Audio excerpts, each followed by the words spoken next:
grateful heart, give thanks to the Holy One.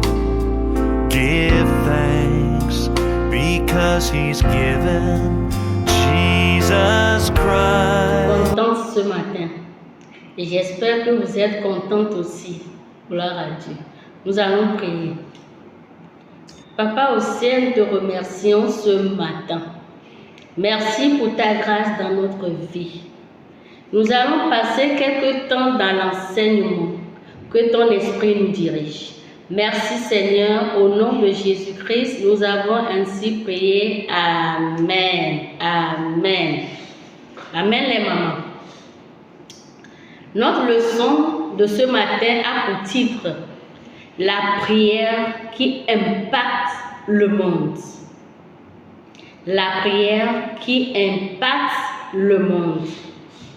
La prière qui fera qu'il aura une armée de personnes qui vont prier pour les perdus, qui vont s'engager dans l'évangélisation, qui vont s'engager dans le salut des âmes. Jésus-Christ est notre modèle. Jésus-Christ a passé toute sa vie à s'occuper des perdus. Il les a guéris.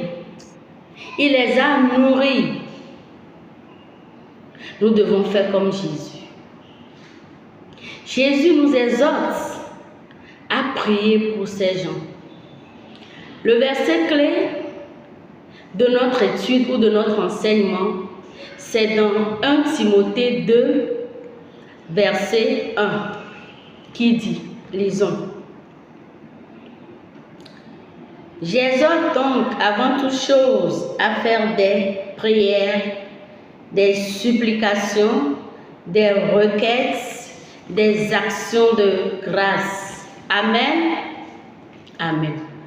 Pour aller plus loin dans notre enseignement, nous allons lire le livre de Matthieu, c'est-à-dire Matthieu 9, de verset 35 jusqu'au verset 37. Lisons s'il vous plaît. Jésus parcourait toutes les villes et les villages, enseignant dans les synagogues, prêchant la bonne nouvelle du royaume et guérissant toute maladie et toute infirmité. Voyant la foule, il fut ému de compassion pour elle, parce qu'elle était languissante et abattue, comme des brebis qui n'ont point de berger. Alors il dit à ses disciples, la moisson est grande, mais il y a peu d'ouvriers. Amen. La moisson est grande, mais il y a peu d'ouvriers. Ici, dans le texte, nous voyons que les différents personnages, c'est qui? Nous avons Jésus et la foule. Et Jésus, qu'est-ce qu'il a fait? Il les a enseignés. Il les a prêché l'évangile. Jésus a eu compassion pour cette peuple, pour cette foule. Jésus a éprouvé de la tristesse. Parce qu'il a vu que c'est une foule qui est comme une brebis ou les brebis qui n'ont pas de berger. Et qu'est-ce que Jésus nous a recommandé de faire dans le dernier verset? Jésus nous a recommandé de prier le maître de moisson d'amener plus d'ouvriers dans sa moisson.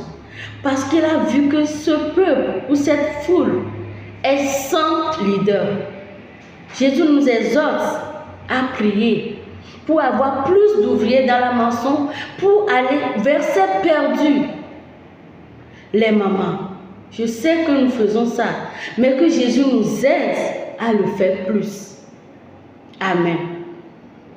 En conclusion, nous allons dire quoi? Que Jésus a passé toute sa vie à s'occuper de ses perdus. Notre modèle, c'est Jésus-Christ. Nous devons faire pareil. Jésus même a travaillé dans la moisson. Oui, Jésus a travaillé comme ouvrier dans la moisson de son Père. Donc nous aussi, comme il nous a recommandé, prions pour qu'il y ait plus d'ouvriers, afin qu'on aille s'occuper de ces âmes perdues. Que le Seigneur nous bénisse. Amen. Prions. Seigneur Jésus, nous voici à la fin de notre enseignement. Accorde-nous la grâce d'obéir à tes recommandations, car l'obéissance